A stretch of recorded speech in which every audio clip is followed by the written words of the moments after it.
BNP আগের অবস্থানে নাই। আপনি কি করতে পারেন? আপনি স্পেশাল পাওয়ার একটা এখনই বাতিল করে দিতে পারেন আজকে রাতেই। এরা সরাসরি নির্বাচনকে পাশ কাটাতে চাচ্ছে। তারা নিজেরা কি নির্বাচিত হওয়ার পরে স্বৈরাচার হবেন না? যে বিএনপি কি মনে করে? বিএনপি মনে করে দেশকে আবার একটা বিপজ্জনক পরিস্থিতির দিকে নিয়ে যাওয়া হচ্ছে। একটা ভালো ভোটের মধ্যে দিয়েও একটা সরকার গঠিত হলে সেই সরকারও কর্তৃত্ববাদী হয়ে যেতে পারে। সরকারের নামে কর্তৃত্ববাদের প্রতিষ্ঠা করার একটা উদ্যোগ নেওয়া হচ্ছে। 24 সালে আমি তুমি ডামি নির্বাচন হলো। আমি ওই সময়টা ইলেকশন করতে পারবো না, জেনে শুনে ওই সময়টা বেছে নিচ্ছি। আসসালামু আলাইকুম প্রিয় দর্শক, মাহবুব সৈকত আমন্ত্রণ জানাচ্ছি মাই টিভি সংলাপে প্রত্যেককে। প্রিয় দর্শক, আপনারা জানেন যে আমরা মাই টিভি সংলাপে সমসাময়িক প্রসঙ্গ নিয়ে কথা বলি। আজ আমাদের আলোচনার শিরোনাম হচ্ছে একেবারেই সন্তুষ্ট নয় বিএনপি। কেন শিরোনামটি তার যথার্থতা নিশ্চয়ই আপনারা জানেন যে আজকে প্রধান উপদেষ্টার সাথে বিএনপি প্রতিনিধি দলের বৈঠক হয়েছে, যেখানে আগে থেকেই আমরা জানতাম যে একটি রোডম্যাপ চাইবে কিংবা সুনির্দিষ্ট নির্বাচনের দিনক্ষণ চাইবে। 2 ঘন্টার বৈঠক শেষে সেই বৈঠক থেকে বের হয়ে বিএনপি মহাসচিব এমনই মন্তব্য করেছেন, কথা বলেছেন এ বিষয়ে বিএনপির অন্য নেতারাও বিভিন্ন অনুষ্ঠানে এবং আলোচনায়। এছাড়া নির্বাচন নিয়ে কথা বলেছেন জামায়াতের আমির, এছাড়া এনসিপির নেতারাও কথা বলেছে। আজকের আলোচনায় প্রথমে সেই বিষয়টি আলোচনা করব। স্টুডিওতে উপস্থিত রয়েছেন একজন রাজনীতিবিদ এবং একজন রাজনৈতিক বিশ্লেষক। আমরা স্বাগত জানাচ্ছি স্টুডিওতে শামসুজ্জামান দুদু, বিএনপির ভাইস চেয়ারম্যান, এবং একই সাথে স্বাগত জানাচ্ছি রাজনৈতিক বিশ্লেষক সাবেক সচিব আবু আলম শহীদ খান। আপনাকেও ধন্যবাদ। আমি প্রথমেই দুদু ভাই আপনার কাছেই যাই। সেটি হচ্ছে যে যদিও দর্শকরা জানে যে একেবারেই সন্তুষ্ট নয় কেন, যেখানে প্রধান উপদেষ্টা তো এর আগেই বলেছিলেন যে ডিসেম্বর থেকে জুনের মধ্যে নির্বাচনের কথা, সেই জায়গাটায় একেবারেই সন্তুষ্ট নয়, এই যে একেবারেই প্রত্যয়টি যুক্ত করে দিয়েছেন আপনাদের পক্ষ থেকে, এটির যথার্থতা একটু শুনতে চাই। আপনি কি সন্তুষ্ট? এটি ব্যক্তিগতভাবে আমাকে যদি জিজ্ঞেস করেন, আমি মনে হয় সেই উত্তর দেওয়ার জন্য এই মুহূর্তে সেই জায়গাটিতে নেই, সঞ্চালকের জায়গা থেকে উত্তর নেওয়ার জন্য আছেন। আপনাকে ধন্যবাদ। Just joke. জি, সেটি হচ্ছে একেবারেই সন্তুষ্ট নয়। আপনি 3টা প্রতারণামূলক নির্বাচন গণঅভ্যুত্থানের আগে হয়েছে এই দেশে। শেখ হাসিনা নির্বাচনের নামে জালিয়াতি করেছে।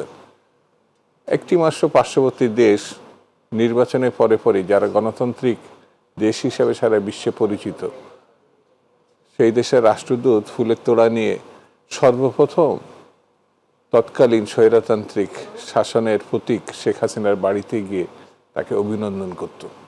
এটা নির্বাচন। তার আগ থেকেই, অর্থাৎ 3টি নির্বাচনের আগে থেকে বিএনপির পক্ষ থেকে একটি ভালো নির্বাচন, অংশগ্রহণমূলক নির্বাচন, সার্বজনীন নির্বাচন, এটার জন্যে বিএনপি এবং এই দেশের হাসিনা বিরোধী বা 14 দল বিরোধী যেসব রাজনৈতিক দল তারা আন্দোলন করেছে। জি, সেই আন্দোলনে একটা পর্যায়ে এসে গত বছরের 24-এ জুলাই আগস্টে একটা অভ্যুত্থান সংগঠিত হয়েছে এবং এটি শেখ হাসিনার পতন হয়েছে। শেখ হাসিনার পতন স্বৈরতন্ত্রের পতন। শেখ হাসিনার পতন মানুষের ক্ষমতায়নের সুযোগ সৃষ্টির একটি সম্ভাবনা। কিন্তু একটি বছর আমরা অতিক্রান্ত হচ্ছি রাজনৈতিক ক্ষমতার প্রশ্নে, অর্থাৎ জনগণ তার ক্ষমতাকে ব্যবহার করবে, অর্থাৎ ভোটের মধ্য দিয়ে সে তার পছন্দের ব্যক্তিকে নির্বাচন করবে, প্রতিনিধিকে নির্বাচন করবে এবং সেই প্রতিনিধিরা একসময় সরকার গঠন করবে।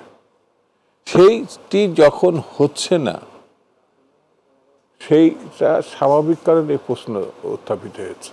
এই সরকার যে কোনোভাবে, যেমন আপনাকে একটা ছোট্ট উদাহরণ দিই, 2-3 দিন আগে ডক্টর মোহাম্মদ ইউনূস অত্যন্ত বিচক্ষণ একজন ব্যক্তি, দেশে এবং বিদেশে তিনি অত্যন্ত বিচক্ষণ ব্যক্তি হিসাবে পরিচিত।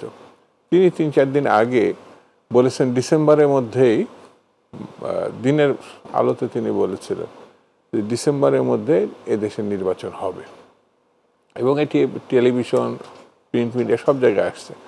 তা আমি লক্ষ্য করলাম যে ওই দিনই সন্ধ্যার পরে জি, একটা প্রেস নোট জারি করা হয়েছে, প্রেস বিজ্ঞপ্তি দেওয়া হয়েছে, পত্র পত্রিকা এবং অনলাইনে বিভিন্ন জায়গায় দেখলাম ডিসেম্বর না, মানে ডক্টর ইউনূসের বক্তব্যকে সংশোধন হিসাবে দেওয়া হয়েছে আগামী জুনের মধ্যে নির্বাচন হবে।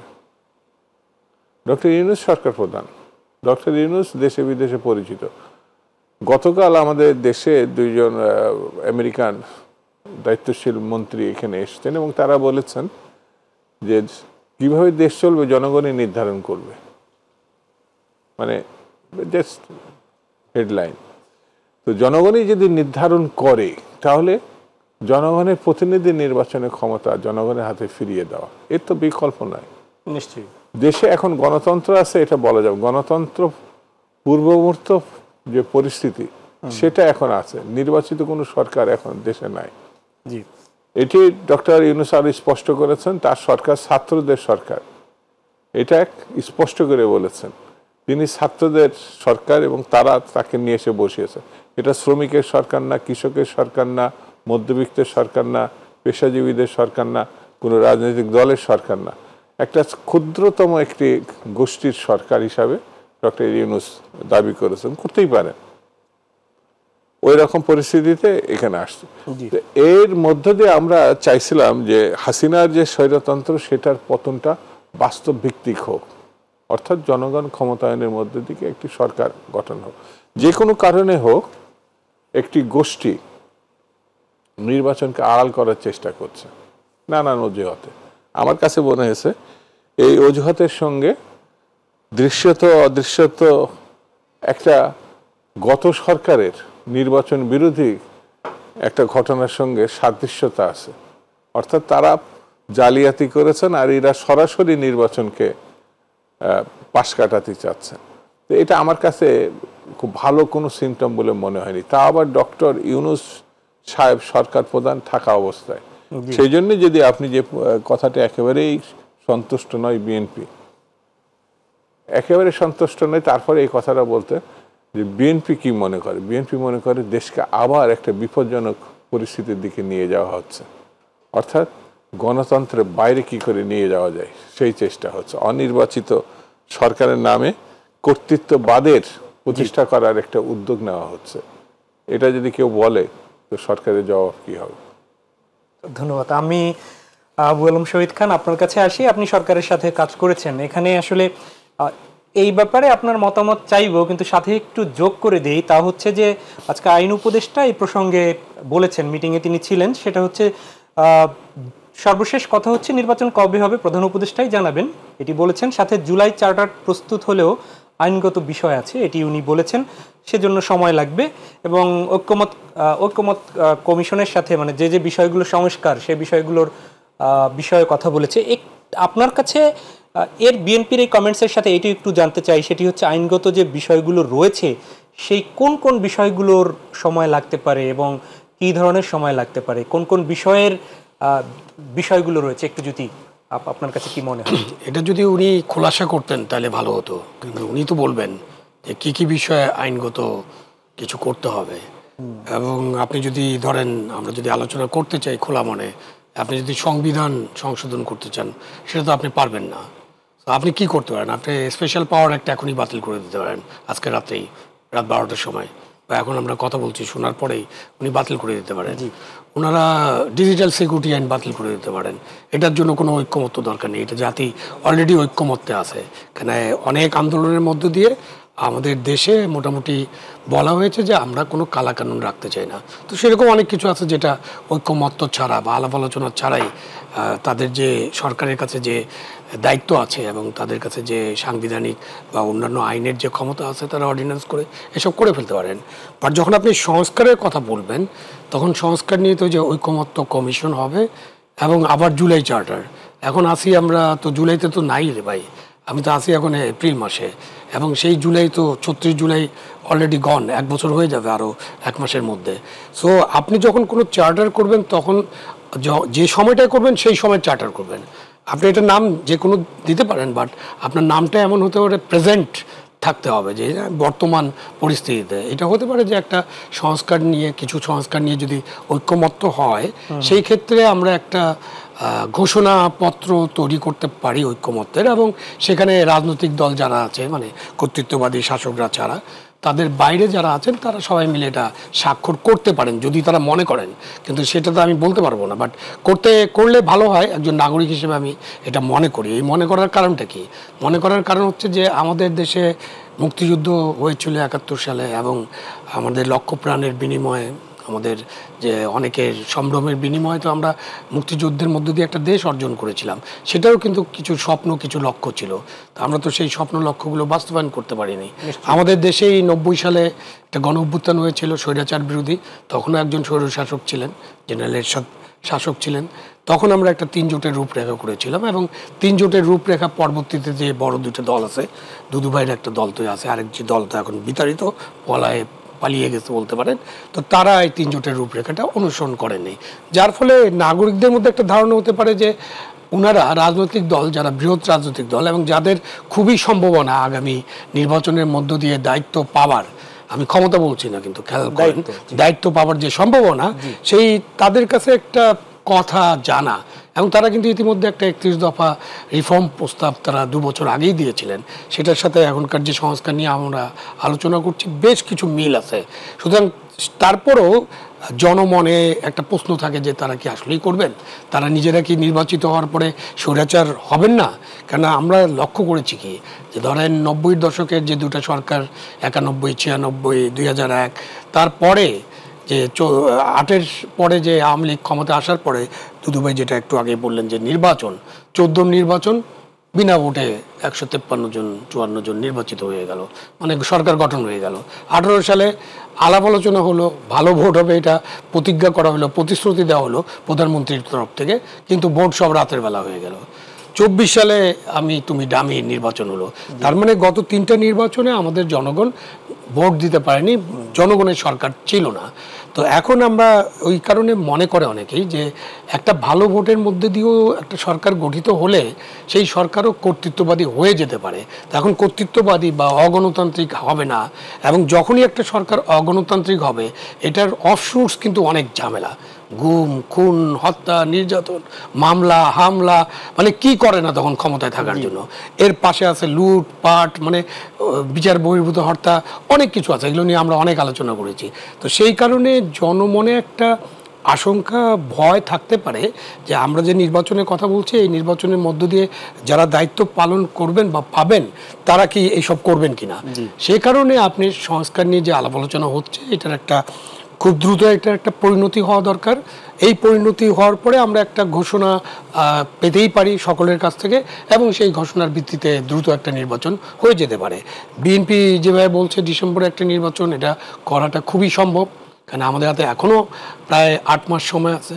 যে আমাদের আগের তত্ত্বাবধায়ক সরকারগুলো 3 মাসের মধ্যে নির্বাচন করে দেখিয়েছে, এবং আপনি একটা খুব খারাপ নির্বাচনের পরে 96 সালে 12 জুনের মধ্যে আর একটা ভালো নির্বাচন হয়েছিল 3 মাসের মধ্যে।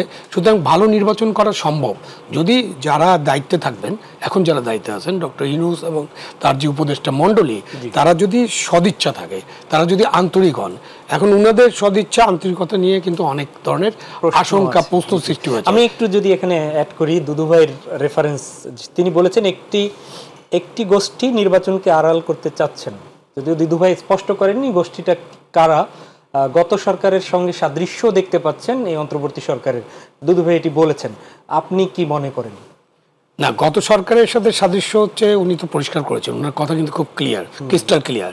14, 18, 24-এ যেরকম নির্বাচন হয়েছে ওটা কোনো নির্বাচন ছিল না, মানে ওটা কোনো গণতন্ত্রের সংজ্ঞায় কিছু পড়ে না। তা এখন আপনি নির্বাচন যদি ডিলে করতে চান, মানে অন্তর্বর্তীকালীন সরকার তো একটা এমন সরকার না যে তার একটা মেয়াদ আছে, মেয়াদ পূর্ণ করতে হবে। তো সুতরাং তাদের মেয়াদ, আমাদের দেশের যে অভিজ্ঞতা, সেই অভিজ্ঞতায় নর্মালি তাদের মেয়াদ 3 মাস থেকে 4 মাস, 120 দিন হতে পারতো। কিন্তু আমাদের দেশের যে 111-এর অভিজ্ঞতার কারণে ধরেন একটা ওইখানে 1.5 বছর 2 বছর একটা মেয়াদ ছিল।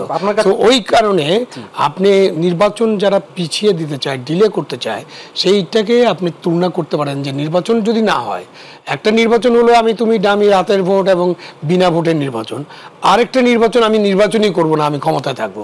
তো জিনিসটা তো একই রকম, যে অনির্বাচিত সরকার হিসেবে আপনি ক্ষমতায় থাকার একটা প্রচেষ্টা আছে। আমি বিরতিতে যেতে হবে দুদুভাইয়ের কাছে, তারপরে ফিরবো। আপনার কাছে খুব ছোট্ট করে 1 মিনিটে জানতে চাই, আপনি কি এখনকার অন্তর্বর্তী সরকারের সাথে আপনি এর আগের তত্ত্বাবধায়ক সরকারের সময়টা কি মিলাতে চাচ্ছেন, পরিবেশ বা পরিস্থিতি যেটা বলছেন দেখছেন? মানে হ্যাঁ, তত্ত্বাবধায়ক সরকার 3 মাসে করেছে, না মিলানো সম্ভব, কারণ 96 সালে অনেক বড় একটা আন্দোলন হয়েছিল, 2006 থেকে 8-এ 2006-এ তো আমরা আন্দোলন দেখেছি। সুতরাং মিলানো সম্ভব যে একটা ভালো নির্বাচন যদি কেউ করতে চায়, মানে রাজনৈতিক সরকারের অধীনে ভালো নির্বাচন হয় না, এটা মোটামুটি আমরা বেসিক্যালি একমত হয়েছি সবাই, যে রাজনৈতিক সরকারের অধীনে যত নির্বাচন হয়েছে ভালো নির্বাচন হয়নি। সুতরাং একটা ভালো নির্বাচন করা সম্ভব তত্ত্বাবধায়ক সরকারের অধীনে বা অন্তর্বর্তীকালীন সরকারের অধীনে, এটা সম্ভব, কিন্তু তাদের সেই সদিচ্ছা থাকতে হবে এবং এটা ডিসেম্বরের মধ্যে করা সম্ভব বলে আমি মনে করি। জি, ধন্যবাদ। প্রিয় দর্শক, ফিরবো আলোচনায়, ছোট্ট একটা বিরতিতে যেতে হবে। জামাতের আমির বলেছেন আগামী রমজানের আগেই তারা নির্বাচন চান, এবং এনসিপি নেতা তিনি বলেছেন যে সংস্কারের আগে নির্বাচন নয়, এ ধরনের কথাই বলেছেন। আলোচনায় ফিরবো এরপরে দুদু ভাইয়ের কাছে। এনসিপির আহ্বায়ক নাহিদ ইসলাম বলেছেন আজকে একটি সভা শেষে তিনি যুক্তরাষ্ট্রের একজন প্রতিনিধি উপপররাষ্ট্রমন্ত্রী এসেছেন, তার সাথে মিটিংয়ের পরে আপনি শুনেছেন নিশ্চয়ই, তা হচ্ছে যে তিনি বলেছেন যে লেভেল প্লেয়িং ফিল্ড নিশ্চিত করতে হবে, সেটি নেই। অনেকগুলোর মধ্যে প্রশাসনের অনেক জায়গায় বিএনপি পক্ষে কাজ করছে প্রশাসন, এটি বলেছেন। মাঠ প্রশাসন নিরপেক্ষ আচরণ করছে না, চাঁদাবাজি হলেও প্রশাসন নীরব, এসব কথা বলেছেন। এবং বলেছেন যে সংস্কারের আগে এবং বিচারের আগে নির্বাচন হতে দেয়া হবে না, এইটি বলেননি, সেটি তিনি চেয়েছেন যে এগুলো আগে হবে। ঠিক একই রকম কথা বলেছেন তার দলের আর এক নেতাও সামান্তা শারমিন, বলেছেন একটি দলকে সন্তুষ্ট করতে প্রধান উপদেষ্টা সময়টি যদি বলতেন অন্যেরা অসন্তুষ্ট হতেন, এটি বলেছেন। কিভাবে দেখছেন তাদের এই বার্তাকে? না, তারা তাদের মতো করে, তারা নতুন একটা দল করেছে, জি, তারা তাদের মতো করে এটা করতে পারে। যেমন এই যে নাহিদ সাহেব বা শারমিন, এদের বয়স যখন 9-10 বছর, তখন থেকে আমরা একটা ভালো নির্বাচনের জন্য আন্দোলন শুরু করেছিলাম। সুদীর্ঘ প্রায় 16-17 বছরের যে আন্দোলনটা, সেই আন্দোলনটা ভালো নির্বাচনে, আমরা এখন নির্বাচনের কথা বলছি এমন বলাটা ঠিক হবে না, এটা 16-17 বছর। অর্থাৎ তারা এখন মানে একটা নির্বাচনের পক্ষে কথা বললে তারা অসন্তুষ্ট হবে, মানে তাদের নেতা যারা। তো আমার কাছে মনে হয়েছে যে এই নির্বাচন, ওই যে একটু আগে বললাম না, হাসিনা জালিয়াতি ইলেকশন করছে, আর এরা টোটাল নির্বাচনটাকেই না করার মানে কথাবার্তা বলছে। তো গণতন্ত্রী উত্তরণের পথটা কি আমার কাছে মনে হয়েছে। তো এদের যখন সমালোচনা করব নিজেরই খারাপ লাগবে, এরা আমার সন্তানেরও কম বয়স, নিশ্চয়ই, তো স্বাভাবিক কারণ হবে। তো যে কারণে ওরা ওদের মতো করে 17-16 বছরের ভোটার চাচ্ছে। দুদু ভাই, একটি হচ্ছে যে বিএনপির তো ডিসেম্বরের মধ্যে নির্বাচন চাচ্ছে, জামাত আমিরও বলেছেন যে রমজানের আগে, রমজান হচ্ছে আগামীর ফেব্রুয়ারির মাঝামাঝি, তো কাছাকাছি ডিসেম্বর জানুয়ারির মধ্যের যে বিষয়টি, সেখানে হয়তো সরকার বলেছেন যে জুনের বেশি যাবে না, এডিএসকে আইনমন্ত্রীও বলেছেন। খুব সময়ের কি খুব বেশি পার্থক্য এটিতে তারা নিশ্চিত করেছেন। এবং এরই মধ্যে ইসিও কিন্তু বলেছেন যে তারা জুন জুলাইয়ে ভোটের পরিকল্পনা আর অক্টোবরের আগে দলগুলোর সঙ্গে আলোচনা করবে রোডম্যাপ নিয়ে। এটি পার্থক্য আছে, এই জন্য আমি বলি।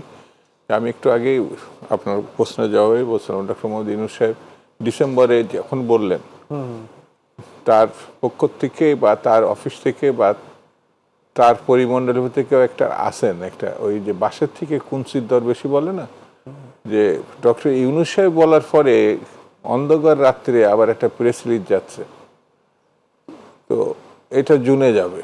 তো এত রাগঢাক দরকার কি, এত কথার দরকার নেই। ডক্টর ইউনূস সাহেব এই সরকার গণতন্ত্র প্রতিষ্ঠার লক্ষ্যে গণঅভ্যুত্থানের পরের সরকার, তিনি সব দলকে ডেকে নিয়ে বলবেন আমি এটা ডিসেম্বরে করতে চাই অথবা জুনে করতে চাই, আপনারা একটা ভালো সময়। যেমন আমরা জানি যে সময়টা শীতকালীনের থাকে, বর্ষা বাদল ঝড় তুফান থাকে না, ওই সময়গুলোতে বেশিরভাগ সময়ে নির্বাচন হয়। জি, তা আমি ওই সময়ের বিবেচনায় যদি যাই, জুন তো হচ্ছে নির্বাচনের সময় না, কোনোভাবে সময় না। তা আমি সেই সময় বেছে নেওয়ার অর্থ হচ্ছে আমি ওই সময়টা ইলেকশন করতে পারবো না, জেনে শুনে ওই সময়টা বেছে নিচ্ছি। আর 2 নম্বর হচ্ছে, আজকেও গতকালও আমার দল যে কথা বলেছে, তারপরে আজকে যখন তাদের সঙ্গে আলোচনা করছে, জি সেই আলোচনাটা কিন্তু নির্বাচনের সুনির্দিষ্টকরণ করা, কত তারিখ, কোন মাসে, কোন বছরে, এটাই মুখ্য জিনিস। কিন্তু না, এটি আপনারা একা আজকে জানতে তাহলে গেলেন কেন? এটিও তো আপনি যেমনটা বললেন সব দলের সাথেই না না না, একসাথে তাদের বসে তারিখ ঠিক সদিচ্ছা করার কথা। থাকলে তো তারা ডাকতেন, সদিচ্ছা নাই বলে তো টোকা মারা। আর একটা কথা আপনার বোধহয় দৃষ্টি এড়িয়ে গেছে, আমরা বারবার ইলেকশনের কথাই বলবো, না সেটি ঠিক আছে, কিন্তু তারিখ বারবার জানতে এটা চাওয়া চাবো না, এককভাবে। না এরপরে রাস্তায় নামবো। আরেকটা পক্ষ, যেটা পাকিস্তানের সময় মুক্তিযুদ্ধ হয়েছিল, আরেকটা পক্ষ পাকিস্তানি পক্ষ নিয়েছিল, কিন্তু আলটিমেট যুদ্ধের ময়দানে জনগণ একসাগর রক্ত দিয়ে মুক্তিযুদ্ধকে বিজয় লাভ করে স্বাধীন দেশ করছে। তো আন্দোলনের মাঠে যখন যাবে নির্বাচন চাওয়ার জন্য, নির্বাচন না করার জন্য না। তা আরেকটা গোষ্ঠী যদি নির্বাচন না করার জন্য যায়, যেতে পারে, তাদের তো কোনো ইয়ে নাই। আমাদের অনেক অসংখ্য নেতা কর্মী গুম হয়েছে, জেলে গেছে, আমরা 16-17 বছর ধরে এই কথাটাই বলে আসছি।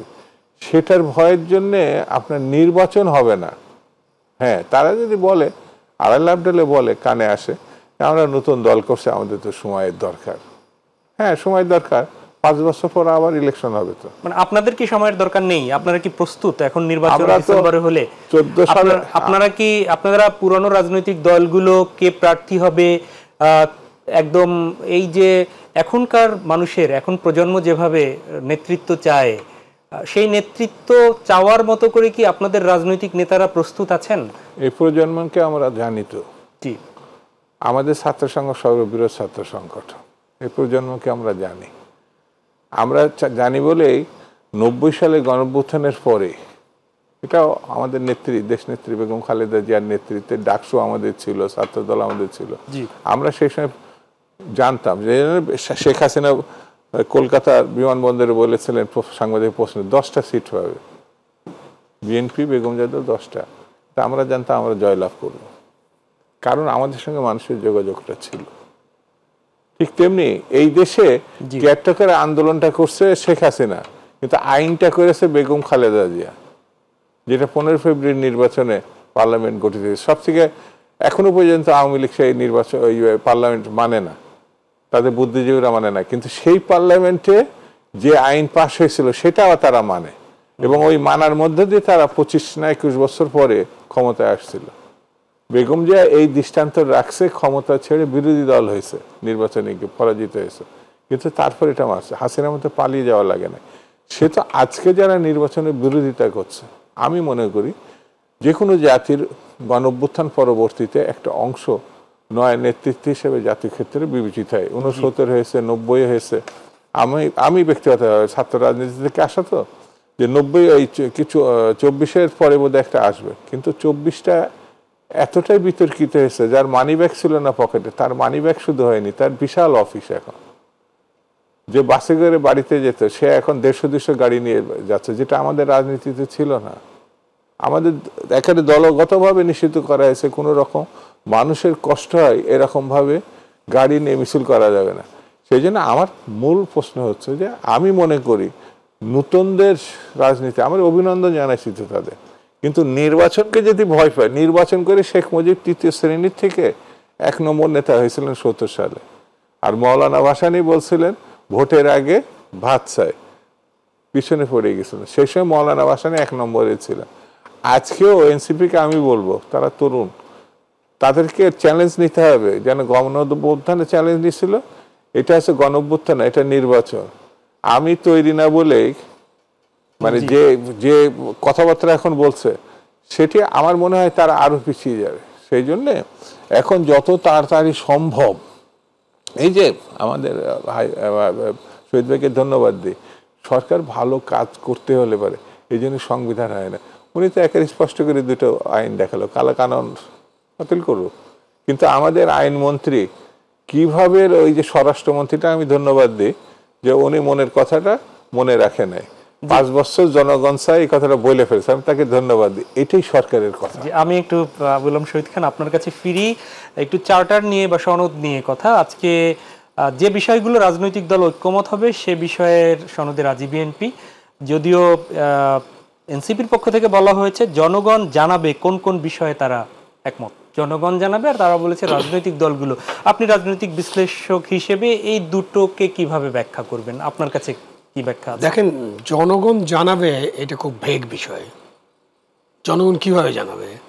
তা জনগণকে জানানোর সুযোগ দিতে হবে। জনগণের জানানোর একটাই সুযোগ, বড় সুযোগটা হলো একটা নির্বাচন। তা আপনি নির্বাচন করেন, নির্বাচনের মধ্য দিয়ে জনগণ জানাক যে আমার পর্যায়ে, যেমন ওনার পার্টি 31 দফা নিয়ে বা আরও সংস্কার নিয়ে যাবে, আরেকটি দল তাদের কথা নিয়ে যাবে, এনসিপি তাদের বক্তব্য নিয়ে যাবে। তখন জনগণের সামনে সব কিছু যখন আপনি দিবেন, তাদের কাছে তুলে ধরবেন, তখন জনগণকে ডিসাইড করতে দেন, সিদ্ধান্ত নিতে দেন যে জনগণ কার্ডটা নিতে চায়, তো সেটাই নেবে। তো এই যে জনগণ জানাবে, এই যে জনগণ নিয়ে আমরা একটা রাজনীতিতে একটা জনগণ জনগণ খেলা আর কি, সবাই বলে জনগণ আমার সাথে। সেই জনগণ আমার সাথে, এটার তো একমাত্র প্রমাণক হলো নির্বাচন, এবং একটা ভালো নির্বাচন, যেটা বারবার আমরা বলছি, ভালো নির্বাচন হতে হবে। সেখানেই কিন্তু সবার মধ্যে একটা প্রশ্ন হচ্ছে যে নির্বাচন হওয়ার পরে যারাই দেশের দায়িত্ব নিবে, আগে সেটাকে হয়তো আমরা ক্ষমতা বলতাম, ক্ষমতায় যারা যাবে, তো তারা আবার এসে আগের মতো, আপনি যেটা বললেন যে তারা আবার এসে আগের মতো সেই ফ্যাসিজম, আগের আলোচনায় আমি এটা বলেছি যে আমাদের জনগণের সেখান থেকে জনগণ মুক্ত কিভাবে হবে, কিভাবে নিশ্চিত হবে যে আগামীতে যারা ক্ষমতায় যাবেন কিংবা যারা জনগণের প্রতিনিধিত্ব করবেন তারা এরকম হবেন না, তারা শুধু ব্যবসায়িক মনোবৃত্তি থাকবে না, তারা শুধু আমলাতন্ত্র নির্ভরই হবে না, তারা গুম খুনের সাথে জড়াবে না, সেই বিষয়টি কি আগে জনগণ নিশ্চিত করতে চায় বোধহয়। জনগণ তো একটা চাওয়া তাদের আছে, এবং আমাদের রাজনৈতিক দল যারা আছে তারা কিন্তু জনগণকে প্রতিনিধিত্ব করেন, তাদের সাথে জনগণের যোগাযোগ আছে। রাজনৈতিক দল তো আর এমনি এমনি গড়ে ওঠে না, এবং আমরা যখন বৃহৎ রাজনৈতিক দল বলি, বৃহৎ ছাত্র সংগঠন বলি, আমরা জানি কার কাছে কিরকম ভোট আছে। এখন সেটার পরিবর্তন হতে পারে, এই পরিবর্তনটা আমরা একটা ভালো নির্বাচন হলে বুঝতে পারবো। বাট এমন বড় কিছু পরিবর্তন হয়নি যে বিএনপির ভোট ব্যাংক একেবারে ফাঁকা ফাঁকা হয়ে গেছে। আওয়ামী লীগ একটু বড় ধরনের অসুবিধায় পড়েছে তাদের কর্তৃত্ববাদী শাসনের জন্য, তাদের মিস রুলের জন্য, তাদের অনেক খারাপ কাজের জন্য তারা এখন কোণঠাসা অবস্থায় আছে। সুতরাং আপনি যখন আলাপ আলোচনা করবেন তখন খেয়াল রাখতে হবে যে জনগণের সমর্থনটা কিভাবে নিরূপিত হয়, এবং ফাইনালি তো আপনি ভোটের মাধ্যমে নিরূপণ করবেন। তো সেখানে আমাদের এখন জনগণের প্রশ্ন যদি বলি, আমি জনগণ যখন চিন্তা করি, যেহেতু আমি এনসিপিও না, বিএনপিও না, আওয়ামী লীগও না, আমি জনগণকে যেভাবে দেখি, জনগণ যা চায়, অফকোর্স চায় যে জনগণ নতুন করে পুনরাবৃত্তি চায় না যে একটা স্বৈর শাসন হোক। জনগণ নিশ্চয়ই গুম খুন, হত্যা, বিচার বহির্ভূত হত্যা, জেলখানা, আয়নাঘর, লুটপাট, মানে আরও অনেক কিছু, মানে এটা বলতে গেলে তো 2-3 মিনিট ধরে বলতে হয়, এমন অবস্থা হয়েছে যে গত 10 বছরের যে অনাচার বা দুঃশাসন যদি বলতে হয় তাহলে অনেক কথা বলতে হবে। তা এই জনগণ আবার দুঃশাসনের পুনরাবৃত্তি চায় না। গণতন্ত্রের মধ্য দিয়ে নির্বাচিত একটি সরকার যে ফ্যাসিবাদী হয়ে যেতে পারে, এটার উদাহরণ আমাদের সামনে আছে। সুতরাং সেটা যাতে না হয় সেটা আমরা প্রত্যাশা করব। সেই প্রত্যাশার কারণে বিএনপিকে অবশ্যই তাদের যে 31 দফা আছে এবং তাদের যে বডি ল্যাঙ্গুয়েজ, তারা যেভাবে কিছু বলবেন, তারা যেভাবে জনগণের সামনে আসবেন, সেটা নিশ্চয়ই তারা চিন্তা করছেন। একটু আগে আমরা যখন আলোচনা করছিলাম অফলাইনে, উনি বলছিলেন যে আমাদের ক্যান্ডিডেট নিয়ে আলোচনা হওয়া উচিত। সেটির জন্য নিশ্চয়ই উনি কথা বলবেন এটা নিয়ে। সেটির জন্য যে সংস্কার যেগুলো হচ্ছে তার মধ্যে কি এরকম কোনো ব্যবস্থা রাখা সুযোগ কি আছে যে রাজনৈতিক দলগুলো তাদের নেতৃত্ব নির্বাচন কিংবা পার্লামেন্টে কারা যাবে সেটি জনগণের কাঙ্ক্ষিত লোক যাবে, এরকম কোন সুযোগ আছে দেখার? হাইব্রিড কেউ যাবে না, দুদু ভাইদের মতো লোকরাই ক্যাবিনেটে থাকবে, সংস্কার করে আইন করে পৃথিবীর কোনো দেশে কোনো পলিটিক্যাল পার্টিকে বাধ্য করা দেন, তাহলে তো আর পলিটিক্যাল পার্টি, ডেমোক্রেসি এগুলোর কোনো দরকার নেই। পলিটিক্যাল পার্টিকে, মানে রাজনৈতিক দলকে, সেটা ছোট হোক বড় হোক, তাদের সংস্কার, তাদের কাঠামো, তাদের যে কি পদ্ধতি তারা অনুসরণ করবেন নেতৃত্ব নির্বাচনে, কাদেরকে ভোট করবেন, তারা নমিনেশন বিক্রি করবেন কিনা, তারা টাকার বিনিময়ে নেতা নির্বাচন করবেন কিনা, এসব বিষয়ে অনেক অভিযোগ আছে, তো বিভিন্ন দল সম্পর্কে আছে। তো সেইখানে পলিটিক্যাল পার্টিকে নিজের সংস্কারটা তাদেরকে করতে দেন। এই পলিটিক্যাল পার্টির সংস্কার, আমি কনসালটেন্ট বা যে এনজিও গ্রাম গভর্নমেন্ট বলে, এই গভর্নমেন্টকে অনেকে, যে এনজিও আছে আর গ্রাম আছে, এটা আমাদের একজন বলেছে, ওটা খুব পপুলার হয়েছে, যে এইরকম করে আপনি কনসালটেন্সি করে বলে দিতে পারবেন না, নো মিস্টার দুদু, আপনি যে 300 লোক দিবেন এটা আগে আমাদেরকে লিস্ট দেন, আমরা একটু যাচাই বাছাই করবো, আমাদের ইন্টেলিজেন্স ডিপার্টমেন্ট করবে যাচাই। কিন্তু আবু আলম শহীদ খান, আপনি সরকারের সাথে কাজ করেছেন নিবিড়ভাবে, আপনি তো সেই জায়গায় এখনকার যে অন্তর্বর্তী সরকার, সেই সরকারের অনেক কাজ, এই যে বাজার নিয়ন্ত্রণ থেকে শুরু করে অনেক কাজ তো জনগণের কাছে বাহবাও পাচ্ছে, তারা মনে করছে যে ভালো আছে। এটি আপনি গণমাধ্যম শুধু না, সামাজিক যোগাযোগ মাধ্যমে তাকালে দেখবেন। এটিকে কিভাবে মূল্যায়ন করবেন? এটিকে অস্বীকার করার উপায় আছে? না, আপনি এমন একটা প্রশ্ন করেছেন যেখানে অনেক কিছু বলার আছে, বাট আপনি যেভাবে বলছেন, যত পজিটিভলি বলছেন, বিষয়টা অত পজিটিভ না। আমি জানতে চাই, আপনি তো মিডিয়াতে বললেন, আপনার কি আপনার সামাজিক নেটওয়ার্কে বললেন, তো ওই যে বট একটা আছে, বট পার্টি আর কি, তারা সামাজিক নেটওয়ার্কে কি কি করে, কি ধরনের জরিপ চালায়, কি করে, এটা আপনি সাধারণ আপনি টিসিভির লাইন দেখেন না কত বড় হয়েছে। আপনি শাকসবজির দাম কম ছিল, আলুর দাম কম আছে, পেঁয়াজের দাম কম আছে, বাট আলু পেঁয়াজ কিন্তু আমাদের গরিব মানুষের, লক্ষ কোটি নিরন্ন বঞ্চিত মানুষ যারা স্ট্রাগল করছে, কোটি কোটি মানুষ, তাদের যদি বলি 12 কোটি মানুষ কিন্তু চ্যালেঞ্জ লাইফ লিভ করে বাংলাদেশে। 1 কোটি মানুষের আপনি টিসিভি কার্ড আছে, তার মানে ওখানে 4 কোটি মানুষ আছে। যারা সাধারণ কর্মচারী তাদের কি অবস্থা, যারা মানে ছোট দোকানদার তাদের কি অবস্থা, তেলের দাম কত, গতকালকে তো আপনি 14 টাকা সয়াবিন তেল দাম বাড়িয়েছেন, আপনি গ্যাসের দাম 33% বাড়িয়েছেন। তা আপনি মিডিয়া নিয়ে কথা বলা খুব ভালো শোনাবে না, বাট মিডিয়া আগে একরকম ছিল, একেবারে পুরোপুরি একটা দালাল মিডিয়ায় রূপান্তরিত হয়েছিল। এখন মিডিয়া মনে হয় ভয়ের ঠেলায় কথাই বলতে চায় না।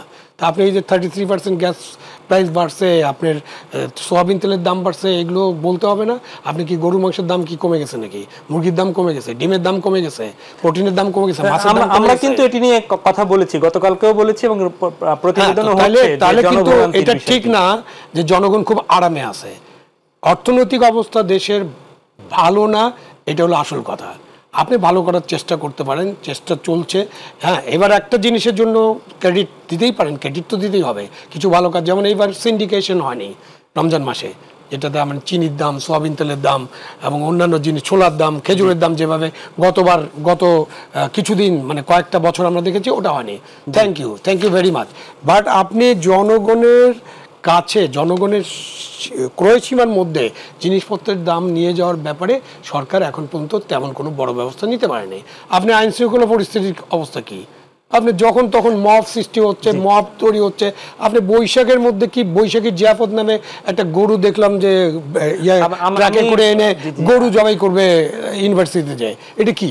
আপনারা চাচ্ছেন ডিসেম্বরের মধ্যে নির্বাচন, অনেকদিন থেকেই বলছেন, সরকার বলছে জুনের মধ্যে হবে, সেটি হতে পারে ফেব্রুয়ারি, মার্চ, এপ্রিল, যে কোনো সময়। খুব ছোট্ট করে আমি একটু শুনতে চাই, কোনোভাবে যদি সরকারের পক্ষ থেকে, নির্বাচন কমিশনও বলছে যে আগামী জুলাইয়েই রোডম্যাপ ঘোষণা করে দিবে, তো সেখানে যদি করিয়ে দেয়, তো আপনারা কতটুকু প্রস্তুত? আপনাদের দলীয় ভারপ্রাপ্ত চেয়ারপারসন, তিনি এখনো দেশে আসেননি, চেয়ারম্যান তিনি অসুস্থ, যদিও দেশের বাইরে চলে আসার কথা শুনেছি। তাহলে এই সিলেকশনগুলো এবং তার অনুপস্থিতিতে কিভাবে আগাবেন, কতটা প্রস্তুত আপনারা? আমাদের সব কিছু গোছানো আছে। 18-র মতো? 18 না, এটা আমরা 14 সালে নির্বাচন করতে চাইছি। জি, একটা ভালো নির্বাচন আমরা চাইছি, তত্ত্বাবধায়ক সরকারের অধীনে একটা নির্বাচন চাইছি, সেটা দেওয়া হয় নাই, সেটা করা হয় নাই। জি, এটা 18 সালে আমরা গেছি নির্বাচনে। সরকার শেখ হাসিনা, আজকে তার যে পরিণতি হয়েছে, তার 32 নম্বর ধানমন্ডির বাড়ি তছনছ হয়েছে, তার ছেলে মেয়েরা, তার ছেলে তো তার সঙ্গে দেখাও করেনি এ পর্যন্ত। ছোট করে বললে পরে তারা একেবারে শেখ মুজিবের পরিবার আকণ্ঠ দুর্নীতি এবং কর্তৃত্ববাদী শাসনের গণহত্যার একটা প্রতীকে রূপান্তরিত হয়েছে। তার বিপরীতে হচ্ছে বিএনপি। জি, বিএনপির কাছ থেকে তারা পরাজিত হলো, বিরোধী দল হতো, আবার তারা হয়তো আসার সম্ভাবনা তছনছ করছে।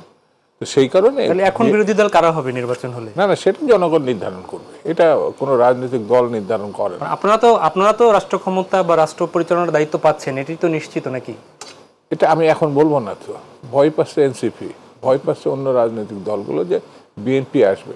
বিএনপি আসলে কি করবে 31 দফা স্পষ্ট করে কিন্তু বলা আছে, এবং এটা কিন্তু ওপেন, যা লেখা হয়েছে, বলা হয়েছে। তারেক রহমান সাহেব বলছে এখানে আরও অনেক কিছু যৌক্তিক দাবি, যৌক্তিক প্রসঙ্গ অ্যাড হতে পারে। সেই জন্য আমরা কিন্তু কি করব এটা হঠাৎ করে না, আগে হচ্ছে আপনার 2030, তারপরে 27 দফা, তারপরে 31 দফা।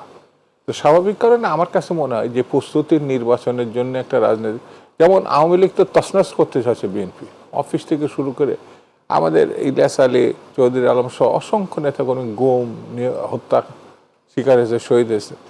তারপরেও বিএনপি কিন্তু এখনো পর্যন্ত গ্রহণযোগ্য একটি রাজনৈতিক দল হিসাবে আছে। আমি ঠিক 1 মিনিট সময় পাবো, এর মধ্যে একটু জানতে চাই, সেটি হচ্ছে আপনি যেটি বলেছেন আমরাও দেখেছি যে অসংখ্য মানুষের আত্মাহুতি আছে রাজনৈতিক দলগুলো ফ্যাসিবাদ বিরোধী আন্দোলনের। সাম্প্রতিক সময়ে কিছু কিছু বিএনপি পন্থী অনেকে বলে থাকে বা বিএনপির নেতা ছিলেন এক সময়, এরকম কিছু বিভিন্ন সময় মানে রাজনীতির বাইরে তারা নিজেরা উচ্ছৃঙ্খল কাজ করে কিংবা বিভিন্ন খারাপ কাজের সাথে জড়িত হওয়ার কারণে জেলে হয়তো ছিল, বের হয়ে আবার বিএনপি নেতাদের পাশে পাশে হাঁটছে। এটি নিয়ে একটু শঙ্কা কি তৈরি হচ্ছে না জনগণের মধ্যে আপনাদের পর্যবেক্ষণ? একেবারে 1 পয়সা শঙ্কা নাই। এটি একটি মহল পরিকল্পিতভাবে আমার বিবেচনায় বিএনপিকে বিতর্কিত করতে চাচ্ছে। না, বিএনপি কোনো জায়গায় এইদেরকে ঠাঁই দেয় না, কোনো জায়গায় না। এমন স্পষ্ট করে বলেছে যদি কারোর বিরুদ্ধে হয় তো আইন শৃঙ্খলা বাহিনীর হাতে তুলে দেওয়া বা আইন শৃঙ্খলা বাহিনী তাদের ব্যবস্থা নেবে। সরকার কিন্তু সেটা করছে না একটাও, কিন্তু যাদের অভিযোগ। কিন্তু প্রথম আলো সহ কিছু পত্রিকা আছে যারা কোনো রকম তথ্য প্রমাণ ছাড়া নিউজ করছে। আমি একটা নামই বলে দিলাম। তা আমার কাছে মনে হয়েছে যে বিএনপি ঠেকাও একটা গোষ্ঠী বা একটা মহল, তারা এখন যেমন বিএনপি ভারতের দালাল হয়েছে, বিএনপি আওয়ামী লীগের দালাল হয়েছে, বিএনপি আগের অবস্থানে নাই, এই যে তৈরি করা। আর doctor Mohammad magic, doctor Mohammad এই জিনিস, আজকে শহীদ ভাইকে ধন্যবাদ দিই যে উনি চমৎকারভাবে একটা জিনিস এখানে প্রকাশ করছেন। সেটা হচ্ছে যে শুধু খারাপ কাজ না, উনি একটি অনির্বাচিত সরকার, ওনার দায়িত্ব আছে একটা ভালো নির্বাচন করা। সেই কারণে আমার কাছে মনে হয়েছে বিএনপি যদি খারাপই অবস্থায় থাকে, আমি বলবো যে যারা বিএনপি খারাপ চাচ্ছে তাদের উচিত হচ্ছে এই সুযোগটা গ্রহণ করা। অনেক ধন্যবাদ। না হলে তারা আর কখনো সুযোগ পাবে না। অনেক ধন্যবাদ আবু আলম শহীদ খান। সময় খুব বেশি পাবো না। নতুন নতুন রাজনৈতিক দল বেশ কয়েকটি হয়েছে, আবার কালকেও একটি আসছে। হঠাৎ করে রাজনৈতিক দল এভাবে গজিয়ে ওঠা, সরি আমি এই ওয়ার্ডটা ইউজ করলাম, ওয়ার্ডটা, এটি কিভাবে দেখছেন? একই সাথে আবারও সেই জনগণকে জিম্মি করে দাবি আদায়ের প্রক্রিয়া আজকে থেকে শুরু হয়েছে। পলিটেকনিকের শিক্ষার্থীরা সেটি করছে, আগামীকালকে রেলপথ অবরোধের ঘোষণা দিয়েছে। কি বলবেন বিষয়টিকে, সমাধান কোন পথে? রাজনৈতিক দল করতে তো কোনো নিষেধাজ্ঞা নাই। আমাদের যে এখনো যে সংবিধান আছে, যেটার অনেক কাটাছেঁড়া হয়ে গেছে 17 বারের মতো, তারপরেও আপনি কেউ যদি কোনো রাজনৈতিক দল করতে চায়, সংগঠন করতে চায়, কোনো অসুবিধা নাই, করতে পারে, এবং তাদেরকে আমরা স্বাগত জানাই। আমি নাগরিক হিসেবে স্বাগত জানাই। তো আমার মনে হয় যে আপনি যেমন গজিয়ে ওঠা বলছেন না, আমার মনে হয় যে এটা আমাদের তরুণ সময় আমরা একটু বাম রাজনীতির চর্চা করতাম, তখন মাও সেতুং বলেছিলেন যে শত ফুল ফুটতে দাও কালচারাল রেভলিউশনের সময়। তো এখন আমি এদেরকে দেখি যে শত ফুল ফুটুক না, অসুবিধা নেই, কিন্তু শেষ বিচারে যে তাদেরকে তো জনগণের কাছে যেতে হবে এবং জনগণ তাদেরকে পছন্দ করতে হবে। সুতরাং রাজনৈতিক দলগুলো হোক। একটা জিনিস ঘটছে যে কিছু কিছু রাজনৈতিক দল গড়ে তোলা হচ্ছে হয়তো একটা জোট করার জন্য, সেটার একটা সম্ভাবনা আছে। আমরা আর একটু পরিষ্কার হব ভবিষ্যতে। এই দলগুলো গড়ে উঠুক, দলগুলো তাদের কাজ ঠিকমতো করুক, কিন্তু দলগুলো যেভাবে কথাবার্তা বলে বা দলের নেতাদের যে বডি ল্যাঙ্গুয়েজ এবং যে সমস্ত স্ট্যাটাস দেয়, একটা স্ট্যাটাস তো আমরা দেখতেছি যে কত খারাপ হইতে পারি, এরকম ধরনের স্ট্যাটাস, মানে এই যে হুমকি, এইটা তো কোনো রাজনৈতিক কথাবার্তা না। তাদেরকে আরও ম্যাচিউর, কালচারাল ম্যাচিউরিটি থাকতে হবে, তাদের পলিটিক্যাল ম্যাচিউরিটি থাকতে হবে, এবং তারা সেভাবে কথা বলবেন। হঠাৎ করে রাতের বেলা আপনি একটা ম্যাপ বানিয়ে দিলেন, এটা আপনার ভবিষ্যতের বাংলাদেশ, মানে এইসব কাজ না করে তারা যদি তাদের কাজে নিয়োজিত হন, তারা যে স্বপ্নটা দেখেন, কি স্বপ্ন দেখেন? একটা মানবিক গণতান্ত্রিক বৈষম্যহীন বাংলাদেশ, তো ওই স্বপ্নের জন্য তারা কাজ করেন। আর একটা মব, এই যে মবটাকে এই সরকার প্রথম থেকে কেন নিয়ন্ত্রণের জন্য কঠোর ব্যবস্থা নেয় নেই, সেটা কিন্তু আমি ঠিকমতো বুঝি না। এখানটাই ছিল, ছুটে যাচ্ছিল আসলে। আপনি ভালো কথা বলেছেন যে এই যে অবয়ব অঙ্কনকারী ফ্যাসিবাদের, তার বাড়িতে জিডি করা হচ্ছিল, কিন্তু তার বাড়িতেও সেই জ্বালিয়ে পুড়িয়ে দেওয়া হলো। এটি আপনি দেখেছেন? এই বিষয়ে ধরেন আলোচনা করার দরকার নাই। আপনি তো আর্ট কলেজে যখন এটা তৈরি হলো সেখানেও তো পোড়ানো হয়েছে, এবং আমরা পুলিশের কাছে শুনলাম 24 ঘন্টার মধ্যে গ্রেফতার করবে। আমি জানি না, এখন পর্যন্ত তো গ্রেফতারের কোনো খবর পাইনি। তো আপনি যে ফ্যাসিবাদের অবয়ব কিভাবে তৈরি করবেন, কারো অবয়বের সাথে মিল করবেন কিনা, সেই মানে এই যে আপনার অনেক বড় কাজ, আপনি বড় কাজ বাদ দিয়ে ছোট ছোট কাজে সময় নষ্ট করবেন কিনা এটাও আমাদের অন্তর্বর্তীকালীন সরকারকে কিন্তু বিবেচনা করতে হবে। আপনার বড় কাজ হচ্ছে একটা ভালো নির্বাচন করা, আপনি সেদিকে যদি মনোনিবেশ করেন তাহলে এই সমস্যাগুলো হবে না। আপনি এই যে আপনি একটু আগে জিজ্ঞাসা করলেন না যে বিএনপির তৃণমূল পর্যায়ে বা যে কোনো পর্যায়ে তারা এই চাঁদাবাজি করছে, অমুক করছে, তমুক করছে, তো আমি বিএনপির আমি ওটা বলিনি, না, আমি এরকম নিউজ আসে, তো এখন আমরা বিএনপি কেন বলবো? এই দায়িত্ব কার? অনেক ধন্যবাদ। কেউ যদি এই কাজটা করে এই দায়িত্ব তো সরকারের, তাদেরকে ক্রিমিনাল অফেন্সের কারণে জেলখানায় নিয়ে যাওয়া। ওনারা কিছু করবেন না, তারপরে বলবেন যে বিএনপি এসব করতেছে। এটা আমি দুদু ভাইয়ের সাথে একমত যে এটা এক ধরনের প্রচেষ্টা, তাদেরকে মেলাইন। অনেক ধন্যবাদ। তারাও নিশ্চয়ই সাবধান হবেন এখান থেকে। অনেক ধন্যবাদ আবু আলম শহীদ খান এবং অসংখ্য ধন্যবাদ শামসুজ্জামান দুদু, আপনাদের দুজনকে। প্রিয় দর্শক, এই ছিল আমাদের আজকের আয়োজন। দেখা হবে পরবর্তীতে। আমরাও চাই এদেশ একটি কল্যাণমূলক রাষ্ট্র হিসেবে গড়ে উঠুক, আর সেজন্য যে যার জায়গা থেকে আসুন একটু হলেও ইতিবাচক ভূমিকা পালন করি। আল্লাহ হাফেজ।